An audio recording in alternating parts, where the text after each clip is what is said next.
Your mess is your message. So many people try to showcase a version of themselves that they not online. People just want transparency. Here's Jaroid Henry here. And I'm Jonah Allen, and we're inside the Jonah Allen Gallery.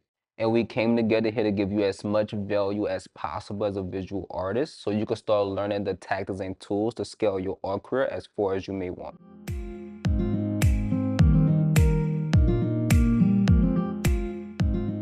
All right, we're here for another episode. I'm Jonah Allen. We're here with Jaroid in my gallery, and today we're answering some questions that came in. Question today for you, Jaroid, is if you had to start over as a visual artist, what would you do to make your first 50,000? Usually people be like 10,000. 50? Let me ask you this. I'm going to add to the question. How much time I got? As much time as you need. All right. Here's what I would do. And this is me just getting creative. This is not even something like I teach. What I would do, let's assume I'm at 0. 0. Okay, no one even know me. I got a beautiful artwork just in my room. Mm-hmm. What I would do at 0, I would start this journey of me just documenting my whole process going from like 0 to 50. I would document everything. I would talk about me not having much. I would talk about the artworks I work on. I would talk about like the strategy I'm planning on doing. And then I would share all of that online. Like I would start an Instagram account, one platform, whatever one works for me to be Instagram. And every day I like share stories. I'll be posting every day, so on and so forth. Now the key is why I'm doing that. As you already know, I'm big on education. I'll be doing a lot of research and seeing who I can learn from. Here's where it gets good. Let's say posting, and I'm gonna get a full details here. Posting on social media, posting stories, videos, studying on whoever I can learn from, right? Artwork probably range anywhere from like whatever I can sell it for, honestly. Because if I'm at 0, I just want to make sales. I would do, so this is something we talk about, argue about, the make me an offer. And I'm starting out, I want to I be, created the Make Me an Offer. this guy did not create the make me I an created it. offer. I definitely created that. But that's a conversation for a different time that we talk about. But anyway, I would start with what I created, which is the make me an offer, right? With this offer, what I would do, and any new artist that's starting out, you could use this. What I would do is I would not have any prices on my artwork, and when people are interested, let's say I'm on Instagram, I'm showing my story. People, by the way, they buy you and your story first before they buy your art. That's why I'm showcasing my entire story from start to finish and where I want to go. So when people ask about my art and if it's for sale, I tell them like, hey, I'm just kind of getting the ball rolling. I'm trying to grow my art as much as possible. What I decided to do is like, if you're interested, you can let me know what you think is a great price for the artwork. And if it makes sense, it's yours. And now here's where it gets interesting. And you can chime in on this. Once I start making a few sales, I'm just trying to get to like my first 5,000. Once I'm at my first 5,000, I would go pay for a mentor instantly. I would try to spend at like 2,000. There's like a crazy ton of programs out there. I would try to pay. I would try to learn from someone who could help me hone in what I'm already doing. That'll probably be like how to get better at posting online to get more engagement, how to have better conversations to probably get more people to purchase, and then I would try to do what I'm already doing better. Not just continue to do the same thing as I continue to grow and get in conversations, try to sell, and then this way I get interesting. Once I get to my first, let's say, 15,000, I didn't have a good idea for pricing for my work because I know I sold some work, but also I got feedback from people telling me what they believe my artwork is worth. And then after that, I set prices and then I start selling my work. And at that point, I'm just bettering my work, showcasing the whole story start to finish, and then you're also gonna build a diehard fan base in that entire process. I feel like I went on a whole tangent, but You know what's funny? what? It's literally exactly how I made my first 50,000. That's how you made your first 50,000? No joke. Well, tell me this. No, but the only Tell difference your is story. the only difference is I was at 0 and I invested in help first. Yeah. So tell us, how did you? I'm gonna switch the question for you. Walk me through how did you make your first 50,000? That's crazy. That I just get an entire scenario and you're like, that's what you did. I don't. It was so long ago that I don't quite remember. You know what I mean? There's so much has happened. Like I've had so many transactions and sales and clients. I don't even know. So if you had to start over, then what you would do? Literally, I would do this. I would do that. My mind goes in 3 places. I would do that. I think that's not. I think that's a great strategy. Documenting it for sure. If you, Story, because it's the storytelling. Because that's what connects people to artwork is the storytelling. by the way, I'm gonna throw out this artist name. Everyone should definitely go look up this artist. I think they're extremely phenomenal at building relationships with their audience online. The artist started on social media. I've been following this particular artist for like a long time. Never had any interaction or communication ever, but phenomenal artist. Her name is CJ underscore Hendry. So like my last name Henry, but Hendry. So I think that's HENDRY. CJ Hendry. If you watch her her Instagram feed, she posts a lot, but she get very personal with her audience, and she basically like welcome them inside her house, inside her life, and then showcase like everything, the good, the bad, the ugly. I even remember one time she was being sued for copywriting, and she decided to share that entire journey with her audience, take them through the whole journey. And that turned her fans into like freaking die hard fans. So you should definitely do some research and check out and just view it. That reminds me of a quote that is, "Your mess is your message." Gotta be vulnerable. Gotta share with people. We're all humans, and people I appreciate that never human heard that quote. That's a connection. phenomenal quote. Your mess is a message. And here's the key thing. I truly believe like when you're vulnerable, people just in a day of like today when there's so much online and there's so much bull crap, people just want transparency. Mm-hmm. They just want transparency. They just want to get to know like the real you. I feel like so many people try to showcase a version of themselves that they not online. And what happens is you're creating this wall between you and your ideal buyer because you're trying to appeal to everybody. And a person that appeals to everybody appeal to who? Appeal to Nobody. nobody. So you want to just appeal to the people who are alike you and have the same values as you. I'm trying to think of how I made my first 50,000. I want to say I can recall my first large transaction. Yeah. I remember. Oh my gosh, this is amazing. Oh my gosh, I remember. So an interior designer reached out to me on behalf of their client. Someone who had bought my work before, but like I was just starting out, and he wanted 6 pieces for their condo, and I priced them at like $1,000 each. Probably like the size of that right there. What's I don't know. Like this size. Yeah, like medium. No, 1,000. not giant, just like Oh, medium, okay, okay. medium size. Well, that's actually pretty big, but to me Yeah. that's medium because I make really It's big like stuff. 36 by 48. Yeah, 30. Yeah, 30. So 36 by 48 for Uh, $1,000. yeah, it's That's 30. that's roughly about that. Yeah. 32 by 48. That was. Yeah, and I remember I sent the invoice, and that night couldn't sleep. I was so nervous because it just to me at that time it was Felt like so so much. much money.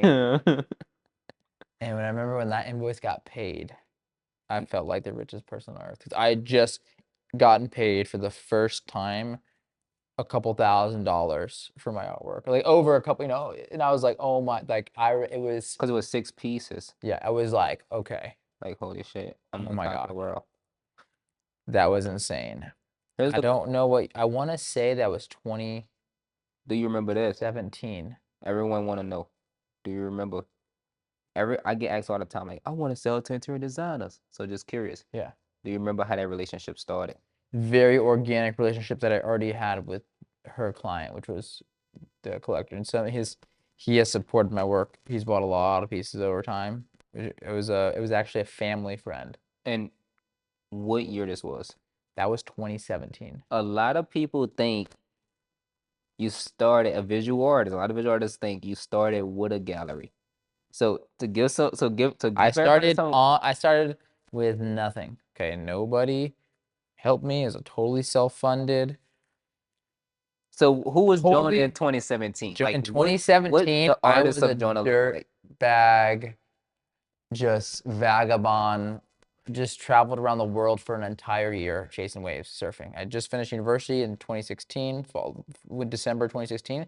All 2017, I spent 8, 9 months traveling around the world, half time in a tent, half time in Airbnbs, surfing. I ate oatmeal and peanut butter every day for breakfast with every local food I could find, just chasing waves, chasing light.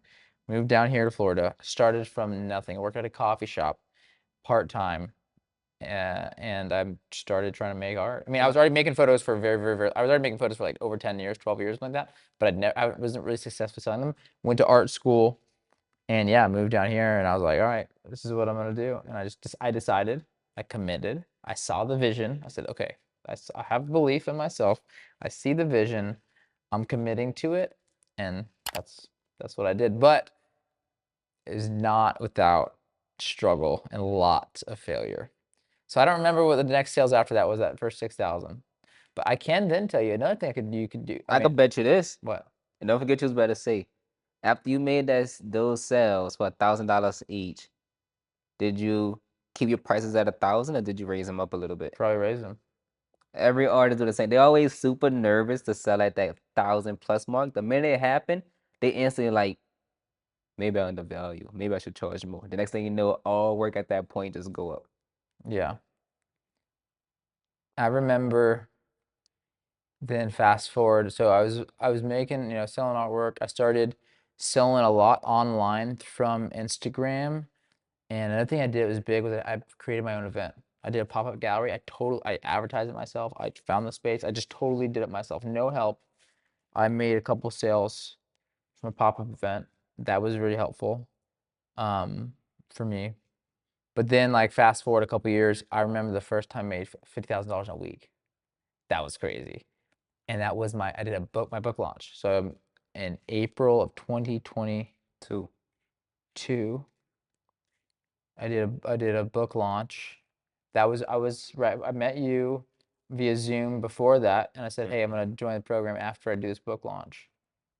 And the book launch, I self-published, self-funded, and I remember my goal was to do $100,000 in like 1 year.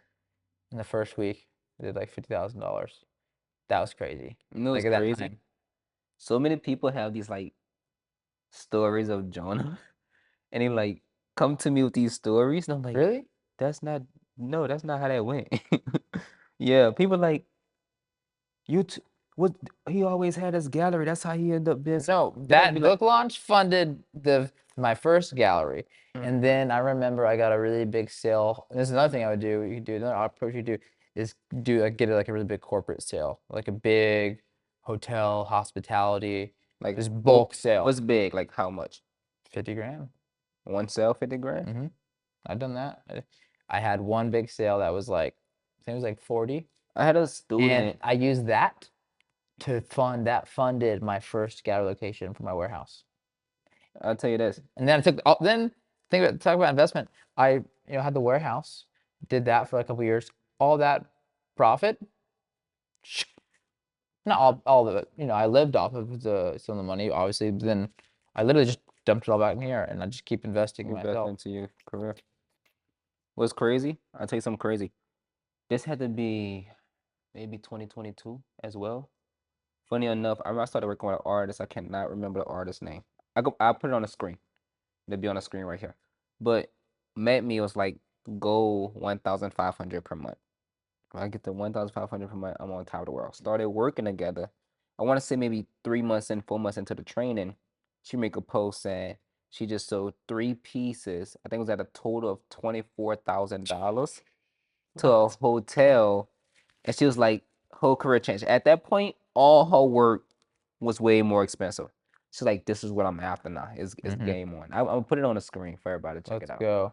But nah, that's great. Like when you make that first big sale, it's almost if like it's a whole entire 360 to your whole art career. Yeah, and I remember first big set. You feel like you feel like the richest person on earth because you're getting paid for what you love to do. Like literally, like I wish I could like go back to that feeling of Yeah, like my first big sale.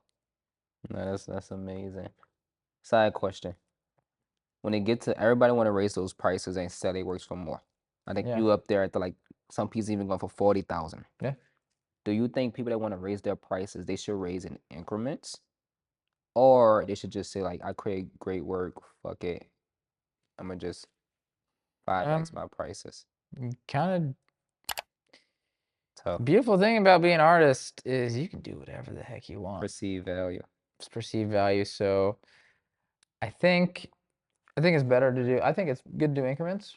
You know, it's like you just keep putting up until you get some sort of if you're closing every single sale 100% of the time, Yeah. raise the prices. That's an indication for sure. Yeah. Um, I don't think I don't know any hard and fast rules. I know what my strategy was I just started high. Everyone thought I was crazy. My family thought I was delusional. My times in a relationship, my ex thought I was crazy. Her family thought I was crazy that I'd be charging these prices, you know. And I held to it. I stuck to it. I think it could have been full time maybe sooner had I developed other. I could have. The thing was, photography is typically a service-based job. I could have done portraits and all these other Yeah. things, but I didn't want to do that. I was like, screw that. I hate that. I'd rather work Yeah. a different job and then just sell my art, which is kind of silly looking back. I think. Um, anyways, Let's go back to what we talked about before. That was you taking the risk, going after what you really, really it wanted. was, yeah. I would It's say I'm really a risk taker. and they say it's like it's the silly things, the things that you're told that you probably shouldn't do is the ones that have the biggest rewards. I I look just at you. sorry, I just finished a book by Chase Jarvis called Never Play It Safe. Every artist should read this book. Shout out to Chase Jarvis. The whole premise of the book is we're never guaranteed anything. We're not guaranteed shit. We think we have this, you get a job, you get a career, you think you have the future, you think everything is locked and set in stone. The reality is we could all die tomorrow. No one knows, like some natural disaster could happen. We're never safe. Like safety is completely an illusion. So it's like if safety is an illusion, why not take risks towards what we actually want? And he doesn't mean like he's not talking about like not wearing your seatbelt or like, Yeah. not having insurance for something. That's really, really important. But like for our calling, what we do in life, we should always pursue our deepest desires because we're never guaranteed tomorrow. Yeah. I always say when it comes to taking risk, either way you taking a risk. Either way. You either take the risk to get to where you want and they have the life you want, or you taking the risk of regret by staying comfortable, staying stagnant, and taking a safe route. And then when 20 years pass by, you're gonna realize like you made the wrong decision. So I always say like if I'm going to take a risk, I want it to be towards what I want to get out this world, you know? It's like we was just talking about, like you need to freaking Amen. you need to write your eulogy. Same thing we talked about. We Thank you. literally just talked about right before this. You need to write your eulogy. Yeah, if you don't know what a eulogy is, it's when you die, what is read about you at your death. And I think it's a really powerful exercise everyone should do. I just wrote it. And if you really want to get fun with it, you can plug it into ChatGPT, make it really creative, and that'll, you know, that'll give you some clarity of vision what you want to do with your life. Yeah, Because thinking about the end in mind or beginning with the end, and working backwards, you're gonna have those really important things too. 100%. 100%. With that being said, I think we went so deep into this particular episode, I forgot even how I started. First 50K, First 50K. starting from zero. Here's what you do. If you want to make your first 50K, start right here. Start watching these podcasts and learning as much as possible and taking notes and be an action taker. Don't go into information overload and a person that just love to learn. Learn and just go crazy hard on applying. Or just work with me directly. Either one is up to you. But with that being said, we'll see you on the next episode.